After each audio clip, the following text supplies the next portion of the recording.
پیارے بچوں آداب، میں سید نیاز شاہ آپ کا مدرس ایک اور سبق لے کر آیا ہوں۔ آج ہم شمیم احمد شمیم کے متعلق بات کریں گے۔ شمیم احمد شمیم 9ویں جماعت کا ایک سبق ہے، ایک نوٹ ہے۔ تو شمیم احمد شمیم 1934 عیسوی میں شوپیان کے ناسور گاؤں میں پیدا ہوئے۔ سری نگر کا ایک ڈسٹرکٹ ہے شوپیان، وہاں کا ایک گاؤں ہے ناسور، وہاں پر 1934 عیسوی میں آپ پیدا ہوئے۔ میٹرک پاس کرنے کے بعد سری نگر کے ایس پی کالج میں داخلہ لیا۔ میٹرک یعنی 10ویں جماعت پاس کی، اور اس کے بعد انہوں نے سری نگر کا ایک کالج ہے ایس پی، وہاں پر داخلہ لیا۔ وہاں سے بی اے کا امتحان پاس کرتے ہی محکمہ اطلاعات میں ملازمت مل گئی۔ محکمہ اطلاعات یعنی انفارمیشن ڈپارٹمنٹ میں یہ امپلائی ہو گئے جب انہوں نے ایس پی کالج سے بی اے کیا۔ اس کے بعد اس محکمہ میں ان کو ماہنامہ تعمیر کی ادارت سونپی گئی۔ ادارت یعنی ایڈیٹر بنائے گئے وہ ماہنامہ یعنی ہفتے میں نکلنے والا یہ اخبار ہے یا رسالہ ہے، تو اس کے یہ ایڈیٹر مقرر ہوئے۔ تو یہ ایک صحافی کی ہنگامہ خیز زندگی کا آغاز تھا۔ ہنگامہ خیز زندگی یعنی ایک طوفانی زندگی کا آغاز انہوں نے کیا، صحافی جرنلسٹ۔ اس زمانے میں شمیم نے جو تنقیدی مضامین تحریر کیے وہ فکر انگیز ہیں۔ تنقیدی مضامین میں آپ کو پہلے بھی بتا چکا ہوں کہ اصلاحی مضامین ہم ان کو کہہ سکتے ہیں۔ وہ جو انہوں نے تحریر کیے تھے وہ فکر انگیز ہیں، یعنی ان میں ایک فکر دکھائی دیتی ہے، ایک جذبہ دکھائی دیتا ہے ان کی تحریروں میں۔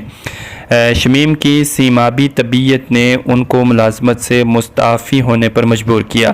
اب انہوں نے جو ان کی طبیعت تھی اس کے موافق ان کا پیشہ نہیں تھا، اس لیے انہوں نے ملازمت سے استعفیٰ دے دیا۔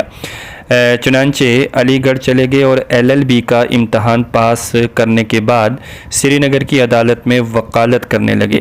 اس کے بعد یہ علی گڑھ گئے، وہاں سے انہوں نے LLB کی اور پھر یہ وکالت کرنا انہوں نے شروع کر دیا سری نگر کی جو عدالت ہے وہاں پر۔ اس کے بعد انہوں نے 1964 عیسوی میں ہفت روزہ آئینہ نکالنا شروع کیا۔ تو انہوں نے اپنا جو اخبار تھا وہ نکالنا شروع کر دیا، ہفت روزہ یعنی ہفتے میں ایک بار نکلنے والا اخبار جس کا نام آئینہ تھا، وہ انہوں نے شروع کیا۔ اس اخبار کے کالموں میں شمیم نے قلم سے وار کیے یعنی ایک تلوار کا وار ہوتا ہے اور ایک قلم کا وار ہوتا ہے، اور ہمیشہ قلم کا وار جو ہے وہ سخت ہوتا ہے۔ وہ اپنی باریک بینی اور مردم شناسی سے بعض قد آور شخصیات کو محض چند الفاظ میں سمیٹ لینے کا ہنر خوب جانتے تھے۔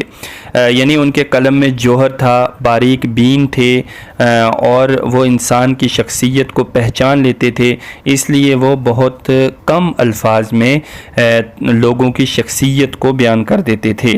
یعنی انہیں چہرے پڑھنے کا ایک ہنر ان کے اندر موجود تھا۔ شمیم احمد شمیم ملک کی پارلیمنٹ کے ممبر بھی رہ چکے ہیں، اب جو ہماری پارلیمنٹ ہے اس کے بھی یہ ممبر رہ چکے ہیں۔ ان کا مستقل کالم چراغ بیگ ایک ادب پارہ تصور کیا جاتا ہے، یعنی وہ ایک مستقل کالم اپنا لکھا کرتے تھے چراغ بیگ کے نام سے، اور وہ ایک ادب پارہ تصور کیا جاتا ہے، یعنی ادب میں اس کی کافی اہمیت ہے۔ ان کے الفاظ کا انتخاب، جملوں کی ترکیب، عبارت کی بندش اور مضامین کی ترتیب مل کر ان کی تحریر کو واضح بناتے تھے۔ شمیم احمد شمیم 1 مئی 1980 عیسوی کو 45 سال کی عمر میں اس دنیا سے اس وقت منہ موڑ کر چلے گئے جب ان کی ذہنی صلاحیتیں اپنے شباب پر تھیں۔ تو یہ 1980 عیسوی میں ان کا انتقال ہو گیا، صرف 45 سال کی ان کی عمر تھی، اور ابھی جو تھی ان کی صلاحیتیں جو تھیں وہ اپنے شباب پر تھی، یعنی ان کے جو ہنر تھا، ان کا ٹیلنٹ تھا، اسے نکھرنا تھا، لیکن اس سے پہلے ہی زندگی نے وفا نہیں کی اور وہ اس دنیا سے چل بسے۔ تو اب آپ کو یہ شمیم احمد شمیم کا نوٹ جو ہے حالات زندگی جو ہے یہ کمپلیٹ آپ نے لرن بھی کرنا ہے، لکھنا بھی ہے۔ اسی میں سے آپ کو کچھ کوسچنس، کچھ سوالات یہاں سے آپ کو آ سکتے ہیں، اور ضروری بات کہ اگر آپ کو کوئی یہ چیز سمجھ نہیں آئی تو آپ مجھے پوچھ بھی سکتے ہیں۔